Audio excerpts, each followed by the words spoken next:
বন্ধুরা, কেমন আছে? সবাইকে হোলির শুভেচ্ছা। সবাই রং খেলে আনন্দ করে। সবাই কেমন আছে, হোলিতে কেমন কাটাচ্ছে সেটা বলো। আর এদিকে দেখো, আমার বরকে আমি রং লাগিয়ে দিয়েছি, আমাকেও রং লাগিয়ে দিচ্ছে। আর সবাই সবাই আজকের দিনে কেমনভাবে কাটাচ্ছে সেটা দেখো। আর আজকে আমরা এক জায়গায় ঘুরতে যাচ্ছি, দেখতে থাকো, সেটা আমরা দেখাচ্ছি তোমাদেরকে। আমি রেডি হয়ে গেলাম, দেখো কেমন লাগছে আমাকে, দেখো। এটা পরে এখন আমরা যাব হচ্ছে আমাদের বিষ্ণুপুর, বাঁকুড়া বিষ্ণুপুরে পোড়ামাটির হাট। যারা চেনো তারা অবশ্যই আমাকে কমেন্ট করে জানিয়ে, আর যারা না চেনো তারা দেখতে থাকো। আর এদিকে আমাদের ইট নামানো ঘরের কাজ হচ্ছে, এদিকে ইট আর এক গাড়ি চলে এসছে, ভাঙা ইট, সেটা দিয়ে কাজ হবে।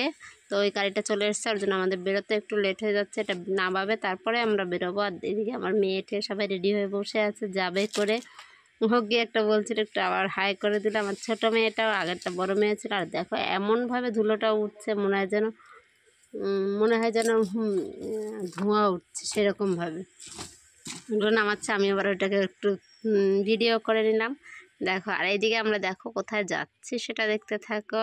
আমরা সবাই রেডি হয়ে গেছি, আর আমাদেরকে চারজনকে কেমন লাগছে সেটা কমেন্ট করে অবশ্যই জানাবে।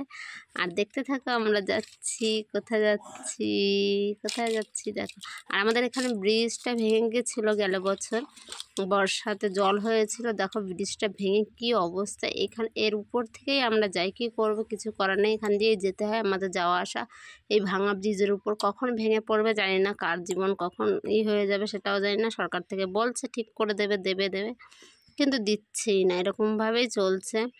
আর এদিকে আমরা রাস্তায় যাচ্ছি, এত ভিড় হয়েছিল রাস্তায় বলার মতো না, কিন্তু তাও আমরা যাচ্ছি। এখান দিয়ে ফাঁকাই আছে, আর একটু সামনে গিয়ে আমাদের ভিড়টা শুরু হবে। এখান থেকে শুরু, দেখো এখানে সবাই হোলি খেলছিল, আর আমাদের গাড়িটা দাঁড়ায়নি, আমরা বেরিয়ে চলে গেছি। এখানে ভিড়ের জন্য একটুখানি দাঁড়িয়েছিলাম, কিন্তু তাও চলে গেছি। কেউ আর আমাদেরকে রং লাগায়নি, কারণ আমরা যাব মেইন জায়গায় রং খেলতে। আর দেখতে থাকো তোমরা সেখানে আমরা। আর আজকে সবাই কেমন কেমন কাটিয়েছে সেটা বারবার বলছি, কমেন্টে জানিয়ে। আর আমার নতুন চ্যানেলটাকে সবাই একটু সাবস্ক্রাইব করে দিও, ঠিক আছে? এটা নতুন যেহেতু কেন আশা করছি সবাই একটু করবে, আমাকে সাপোর্ট করবে। আর দেখো এত ভিড়, আমাদের মেন জায়গায় যেতে এত দেরি হয়েছিল বলার মতো না কিছু। দাঁড়াতে এখানে আমাদের 1 ঘন্টা প্রায় লেগে গেছে মেন জায়গায় যেতে, যেখানে হোলি খেলবো আমরা, খেলার জন্য গেছি। আসলে সেখানে এত দেরি। আর এদিকে কীর্তন করে আমরা, কীর্তন করে দল যাচ্ছিলো পাশ দিয়ে, আর আমরা চলে এসেছি মেন জায়গায়। এখানে একটু রেস্ট নিয়ে নিচ্ছিলাম, কারণ আসতে খুব কষ্ট হচ্ছে, দুপুরবেলায় এত রোদ, তাও আর কি বলবো। কিন্তু আমাদের উদ্দেশ্য ছিল এখানে আসার, আর এখানে আসার জন্য কিন্তু মেন জায়গাটাতে এখনও যাইনি, যেখানে নাচ হবে, সবাই আনন্দ করবে, সেই জায়গাতে আমরা এখনও যাইনি। আর এখানে এক এক করে আমাদের চেনা জানা সব দেখা হচ্ছিলো, সবার সঙ্গে রং খেলছিলাম। বরকে এটা দেখাচ্ছিলাম, দেখো রং উঠছিল না, রংটা সবার রঙগুলো কেমন উঠছিল, আর আমারটা হাতে লেগেছিলো, ওই জন্য আমার বরকে লাগিয়ে দিয়েছি।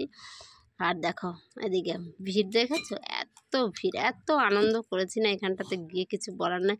আর আমার বিয়ে হয়েছে 13 বছর হয়ে গেলো, এবছর আমি প্রথম গেছি এখানটাতে দেখার জন্য। আর আমার মেয়েরাও আমার সঙ্গে গেছে, কি অবস্থা দেখো। আর এখানে আমাদের চেনা জানা বললাম, সবার সঙ্গে দেখা হয়ে গেছিলো। আমাদের কাছের থেকে যারা গেছিলো তারা সবাই মিলে আমরা এখানে বসে রং খেলেছি। আর মুখটা এত বিচ্ছিরি হয়েছিল। আর এরা কাকা ভাইপোর অবস্থা দেখো, এরা এরকম রং খেলতে খেলতে কী হয়েছে, একজনের চশমাটাই ভেঙে গেছে। দিয়ে এরা খেলেই যাচ্ছে, খেলুক, আমার তো ভালোই হচ্ছে, খেলুক, তাতে কোনো অসুবিধা নেই। সব আমাদের এখান থেকে যারা গেছি সব আমরা এক জায়গার থেকেই ছিলাম। এখান দিয়ে খেয়ে দিয়ে আনন্দ টানন্দ করে নাচটা দেখাতে পারলাম না, আমরা এখান থেকে চলে যাচ্ছি বাড়িতে। আর দেখো গেটটা পুরো ফাঁকা হয়ে গেছিলো, এটা শেষ টাইমে, আর গেটটা দিয়ে বেরোচ্ছি, দেখো কত সুন্দর। টাটা বাই, সবাই সাপোর্ট করে।